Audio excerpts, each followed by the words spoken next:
우리는 지난 4주 동안에 요한복음 6장을 함께 나누었습니다. 한 장을 4주에 걸쳐서 함께 살폈습니다. 그 설교의 제목들을 열거하면 이렇습니다. 설교의 제목들을 들으면 아마 여러분들 그때 설교의 주요 메시지가 무엇이었는지가 기억날지 모르겠습니다.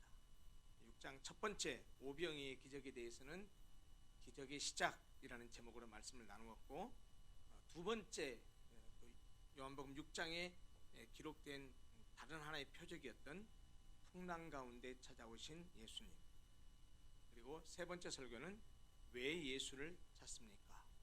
그리고 네 번째 설교가 6장의 네 번째 설교가 지난주 생명의 떡 예수라는 제목이었습니다. 오늘은 이제 요한복음 7장을 나누려고 합니다. 근데 7장 앞부분은 또 건너뛰어서 오늘 본문을 30 뒤에 후반부에 37절부터 왔죠. 그리고 44절까지만 봤는데 그 이후에 또 몇 구절이 있지만 오늘 이 본문을 중심으로 해서 말씀을 나누려고 합니다. 6장은 기억나시는지 모르지만 6월절이 가까이 온 때 있었던 일이었습니다. 오병의 기적도 그리고 그 이후에 일어난 일들도 6월절이 가까이 온 때 있었던 일인데요. 이 7장의 내용들은 모두가 다 초막절 기간 중에 있었던 일들입니다. 특별히 오늘 이 7장은 물론이고 8장과 9장까지 해서 예수님은 이 초막절을 배경으로 해서 초막절에 행하는 물과 빛을 통한 절기 행사의 예식을 염두에 두시고 자신의 정체에 관련된 메시지를 전하십니다. 예수님은 초막절 의식의 물과 빛의 이미지를 통해서 자신의 정체성과 사역에 초점을 드러내시는데 오늘 7장에서는 물과 관련된 이미지로 그 말씀을 선포하십니다. 오늘 우리가 함께 읽은 본문 첫 절을 보면 명절 큰날, 곧 명절 끝날, 곧 큰날에 라는 표현을 사용하고 있는데 바로 오늘 이루어진 예수님의 선언적 이 말씀을 주신 때가 언제냐, 그 시간적 배경을 지금 말해주고 있습니다. 명절 끝날, 곧 큰날에 그랬는데 여기서 말하는 명절이라고 하는 것은 방금 말씀드렸다시피 초막절을 가리킵니다. 우리나라에게도 양대 명절이 있죠. 우리나라에 큰 명절을 치는 것이 보통 이제 얼마 후에 오게 될 추석. 올해는 추석이 좀 빨리 오더라고요. 9월 초에 있는 것 같아요. 추석 그리고 설날이 우리 민족에게는 큰 양대 절기라고 말할 수 있는데 이스라엘 사람들에게도 이 절기가 있었습니다. 그들이 가장 중요하게 여기는 절기가 있는데 그게 세 가지입니다. 우리는 추석과 설날 양대 명절이 있는데 이스라엘에게는 3대 명절이 있습니다. 그 중에 하나가 바로 오늘 본문의 배경이 된 초막절입니다. 이 초막절은 다른 두 개의 명절 6월절과 77절과 함께, 그러니까 이스라엘 백성들에게 3대 절기는 초막절, 6월절, 77절 이 세 가지입니다. 이 초막절은 이스라엘 백성들이 지켜야 될 이 3대 명절 중 절기 중 하나로서 초막이라는 말 이름 그대로 풀로, 풀초자입니다. 풀로 집을 짓는 것을 기념하는 그런 절기입니다. 왜 풀로 집을 지어서 그것을 기념하느냐? 그것은 하나님께서 430년 동안 종살이했던 이스라엘 백성들을 그 노예 생활을 했던 이집트, 애굽에서 인도하신 후에 40년의 광야 생활을 거치고 나서 가나안 땅에 들어가게 되는데 40년의 광야 생활 중에 그 이스라엘 백성들이 초막에 거주했었던 그 기억들을 되살리면서 하나님께서 40년 동안의 초막 생활과 함께 하셨다는 사실을 기념하면서 하나님 은혜에 감사하는 절기가 바로 이 초막절입니다. 그런데 바로 이 초막절 행사의 마지막 끝날, 가장 중요한 날에 예수께서 그곳에 모인 사람들 앞에 서서 큰 권세를 가지고 외치면서 이렇게 선포하셨습니다. 누구든지 목마르거든 내게로 와서 마시라. 나를 믿는 자는 성경의 이름과 같이, 성경이 말하는 바와 같이 그 배에서 생수의 강이 흘러나오리라. 이렇게 외쳐서 선포하셨습니다. 예수님이 이 선언적인 말씀을 통해서 무엇을 가르치시고자 했는지를 이해하려면 아까 말씀드린 대로 당시에 행해졌던 이 초막절의 절기 행사를 좀 알아야 될 필요가 있습니다.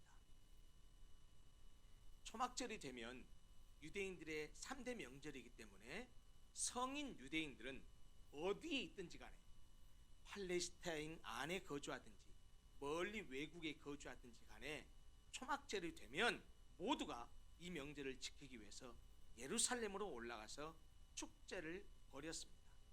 그리고 그 축제 기간은 일주일 동안 지속됐는데 그 일주일 동안의 축제 기간 동안에 관습적으로 행하는 일들이 있었습니다. 초막절이라는 말 그대로 아까 말씀 그대로 이 초막절이라는 이름에 걸맞게 집 옥상이나 주위에 초막 풀로 만들 움막을 짓고 그곳에서만 일주일 동안 생활을 했습니다. 왜 이렇게 사서 고생을 했을까요?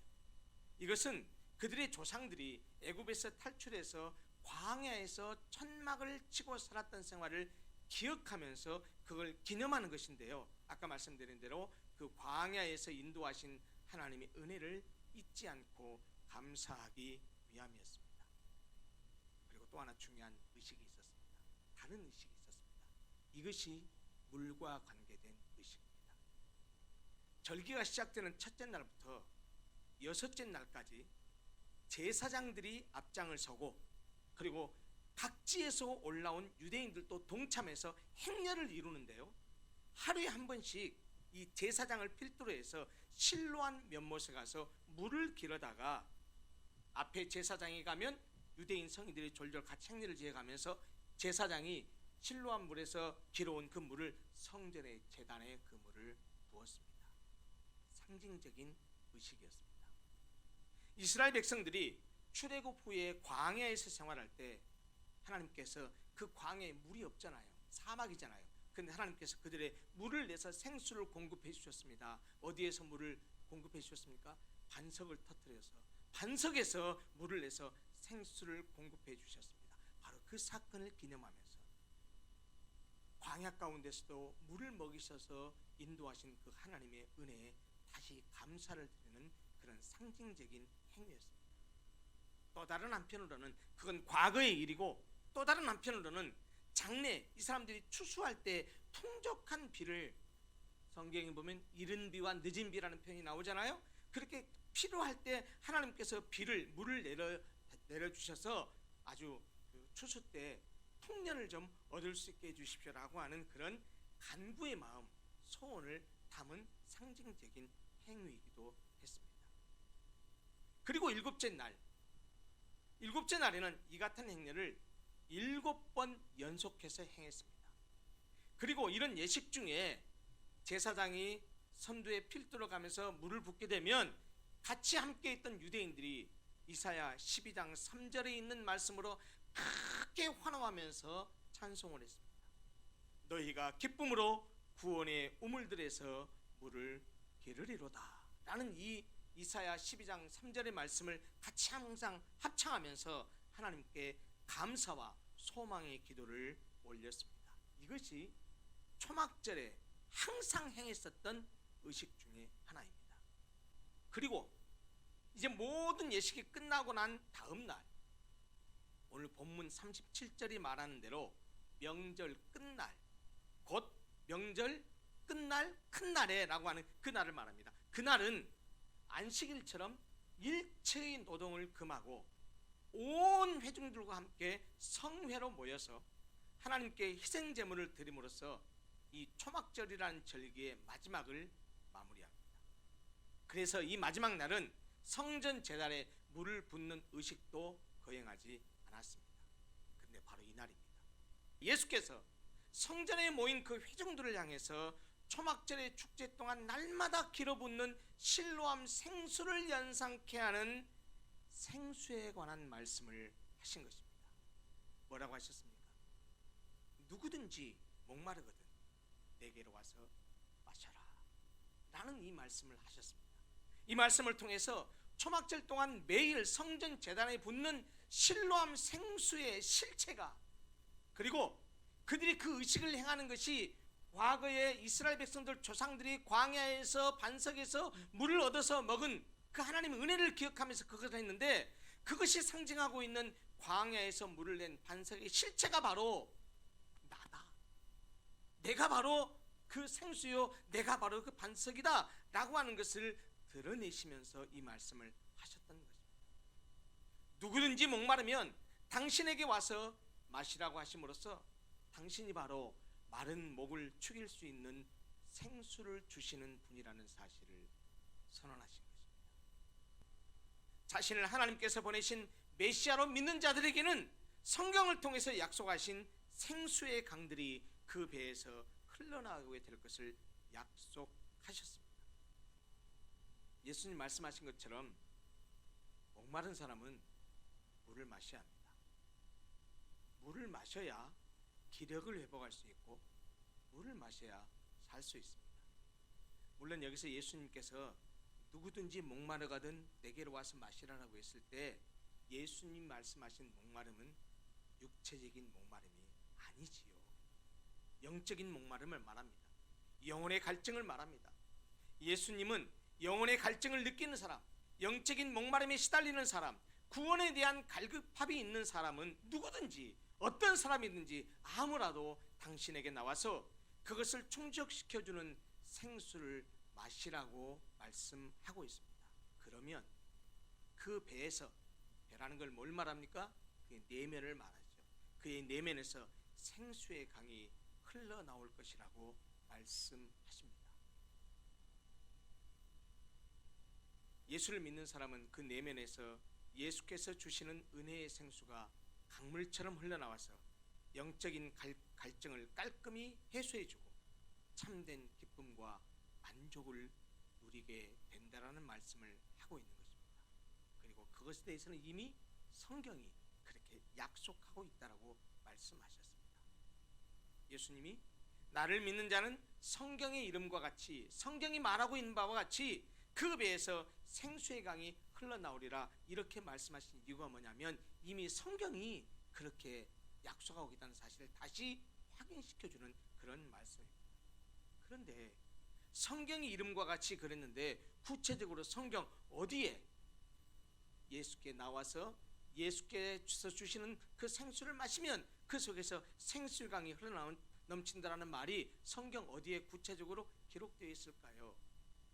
사실은 정확하게 정확한 그 구절이 있지는 않습니다. 성경의 이름과 같이라는 말의 의미는 성경에 약속된 것과 같이라는 의미인데 구약 성경에는 예수께 와서 생명수를 마시면 그 배에서 생수의 강이 흘러넘치리라 이런 정확한 성경 구절은 없습니다. 그러나 구약 성경에는 사람을 살리는 생수와 물과 강에 대한 이미지들이 적지 않습니다. 그 대표적인 예가 스가랴 18장 14장 8절 말씀입니다. 거기 보면 생수에 대해서 이렇게 말씀하고 있습니다. 그날에 생수가 예루살렘에서 솟아나서 절반은 동해로 절반은 서해로 흐를 것이라 여름에도 겨울에도 그러하리라 이렇게 말씀합니다. 여기서 말하는 예루살렘은 생수가 예루살렘에서 솟아난다고 말하고 있는데 예루살렘은 하나님의 성전이 있는 곳을 가리키기 때문에 하나님의 성전을 함축해서 말하고 있습니다. 때가 되면 생수가 예루살렘 성전에서 흘러나오게 된다라는 말입니다. 또 에스겔 47장 9절을 보면 강물에 대해서 이렇게 말씀하고 있습니다. 이 강물이 이르는 곳마다, 이 강물이 가는 곳마다, 이 강물이 미치는 곳마다 번성하는 모든 생물이 살고 또 고기가 심히 많으리니 이 물이 흘러 들어가므로 바닷물이 되살아나겠고 이 강이 흐르는 각처에 모든 것이 살 것이라 이렇게 강물에 관한 말씀을 하고 있습니다. 이 말씀은 강물이 도달하는 곳마다 생물들이 살아나는 놀라운 역사가 일어날 것이다 라는 말씀을 하는 것이죠. 예루살렘 성전에서부터 흘러나오는 물에 의해서 이스라엘뿐만 아니라 이 물이 이르는 각처의 생물과 사람들이 다시 소생하게 되는 생명 회복에 대한 약속을 구약 성경이 하고 있는데 지금 초막절에 지금 예수님이 어디서 이 말씀을 하고 있죠? 예루살렘 성전에 서서 말씀하고 있습니다. 이미 구약 성경에 물에 대해서, 강에 대해서, 생수에 대해서 말하고 있던 그 내용처럼 지금 예수께서 이 초막절에 예루살렘 성전에 서서 말씀하고 계시는데, 바로 이렇게 성전에서 지금 말씀하고 계시는 예수님 자신에 의해서 아까 말씀드린 에스겔 47장 9절의 말씀이나 스가랴 14장 8절의 말씀이 예수님 자신을 통해서 성취될 것이라는 사실을 지금 선언하고 있는 것과 같은 의미입니다. 예수님은 자신을 믿으면 생명으로 상징되는 생수 또는 생수의 강을 영원토록 공급해 주신다는 사실에 대해서 오늘 여기서만 말씀한 것이 아닙니다. 기억나시죠? 우리가 앞장 4장에서 봤던 사마리아 여인과의 대화 속에서도 예수님께서 생수에 대한 말씀을 동일하게 하셨습니다. 그 사마리아 여인에게는 뭐라고 말씀하셨습니까? 내가 주는 물을 마시는 자는 영원히 목마르지 아니하리니 내가 주는 물은 그 속에서 영생하도록 솟아나는 샘물이 되리라. 이렇게 말씀하셨습니다. 예수께 와서 마시면, 예수를 믿으면 내면에서 생수의 강이 흘러나오고 속에서 영생하도록 솟아나는 샘물이 되는 것은 그 생수의 근원이신 예수 그리스도께서 그 물을, 그 생수를, 그 샘물을 우리에게 공급해 주시기 때문입니다. 그런데 39절을 보면 예수께서 자신을 믿으면 그 배에서 생수의 강이 흘러나오리라 라고 하셨는데, 이 요한복음의 저자인 요한은 그것이 믿는 자들이 받을, 예수 그리스도를 믿는 자들이 받을 성령을 가르쳐 말씀하신 것이라고 해설해 주고 있습니다. 다시 말하자면 생수의 강이 무엇이냐? 장차 십자가에 달리셔서 죽으시고 부활하심으로써 하나님께 영광을 받으실 예수님께서 그를 믿는 자들에게 부어주실 성령을 의미한다라는 말입니다. 그러니까 이 말씀을 바꿔서, 그 성령으로 바꿔서 얘기하면 이런 말이 됩니다. 누구든지 목마르거든 내게로 와서 마셔라. 그러면 나를 믿는 자는 성경에 약속한 것과 같이 그에게 성령이 들어가서 성령을 내가 그에게 줄 것인데, 그 성령을 통해서 성령이 그들의 삶을 풍성하게 해줄 것이다 라는 그런 의미입니다. 예수께서 그를 믿는 이들에게 주실 성령을 생수의 강이라고, 이 강의 이미지, 물의 이미지를 사용한 것은 성령의 풍성함이라는 그 이미지를 강화시키기 위해서 물, 강의 이미지를 사용하신 것입니다. 즉 예수님을 믿는 자는 성령의 풍성함을 체험하게 된다라는 말입니다. 예수를 믿는 이가 더 이상 목마르지 않는 이유는 성령님의 풍성함이 그 사람에게 흘러넘치기 때문이라는 말이지요. 누구든지 예수님을 믿기만 하면 이런 성령의 풍성함을 누리게 됩니다.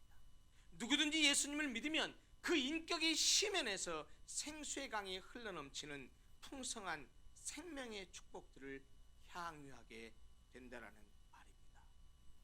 오늘날 현대인들을 보십시오. 얼마나 많은 것에 목말라 있습니다.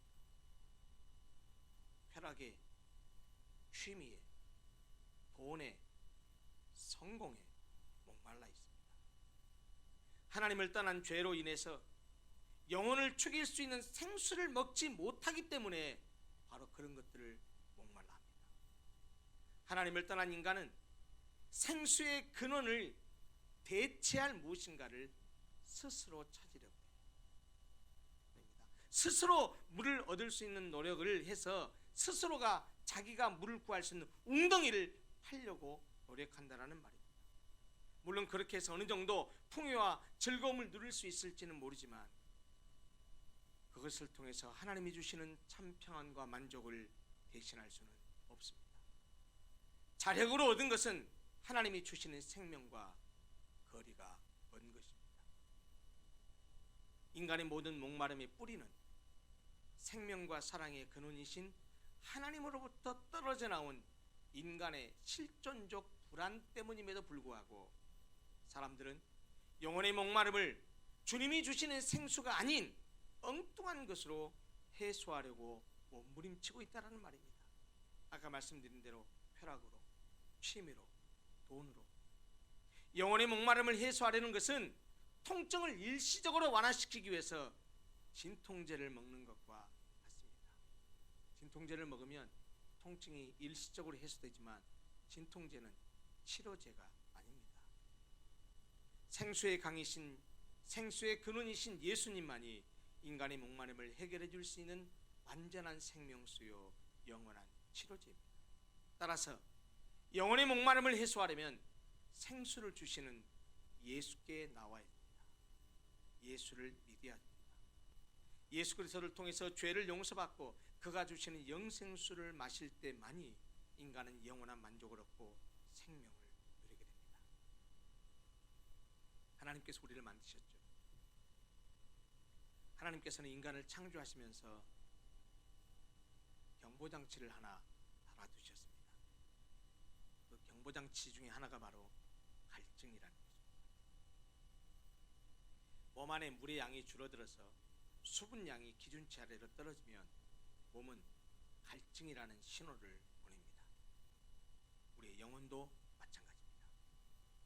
신령한 생수가 공급되지 않으면 영적인 공허감, 영적인 목마름을 느끼게 됩니다. 그리고 삶의 풍성함이 생기는 것이 아닙니다. 삶이 곤고하게 느껴집니다. 원망과 불평이, 부정적인 시각들이 많이 늘어납니다. 그것은 모두가 다 우리에게 영적인 갈증이 나타나는 현상이라고 그렇게 우리가 이해해야 됩니다. 그런 모든 것들은 예수 그리스도만이 해결해 줄 수 있습니다. 왜요? 예수 그리스도가 영적인 생수의 근원이기 때문입니다. 성경 맨 마지막에 있는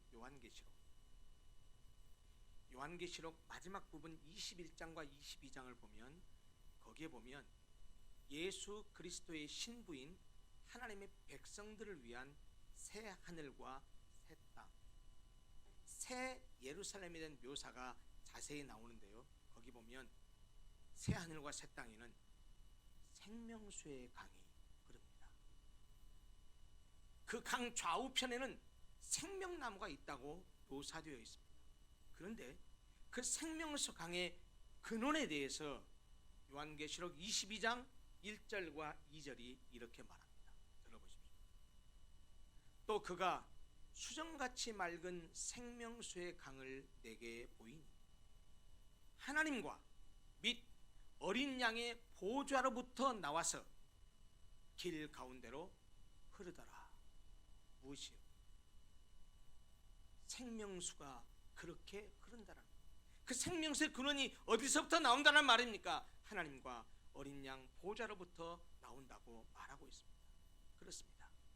생명수의 근원은 하나님입니다. 생명수의 근원은 어린 양 예수 그리스도입니다. 그런 목마른 영혼, 말라 비틀어진 심령이 되어 있다고 한다면 우리는 그것을 그대로 방치해서는 안 됩니다. 성경이 말하고 있듯이 우리는 그 정답을 알고 있기 때문입니다. 생명의 근원인 예수께 나아가야 한다는 사실입니다. 그러면 심령 속에 생수의 강이 흘러 넘칠 것입니다. 사랑하는 성도 여러분, 영혼의 목마름은 누구나 경험합니다. 그러나 영혼의 목마름을 해결하기 위해서 세상 사람들처럼 엉뚱한 것을 갈망하지 마십시오. 생수의 근원인 예수 그리스도를 갈망하십시오. 예수 그리스도에게로 나아가서 그를 의지하고 그를 믿으십시오.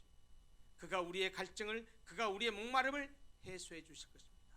예수의 영이신 성령께서 우리로 하여금 풍성한 삶을 누리게 하실 것입니다. 설교를 마무리하면서 시편 42편을 노래하고 있는 그 시인의 갈급함이 우리 모두에게, 이 시인이 노래하는 그런 갈급함이 우리 모두에게 있기를 바랍니다. 시편 42편의 기자는 이렇게 말합니다.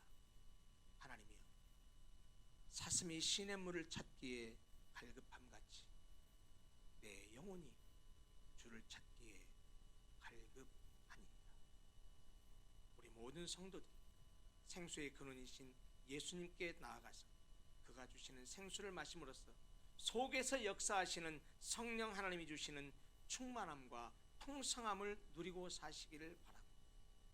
그 생수의 근원이신 예수를 통해서 우리 로고스교회 공동체에 성령님의 충만함이 강력하게 흘러넘치기를 간절히 소원합니다. 네, 기도하겠습니다.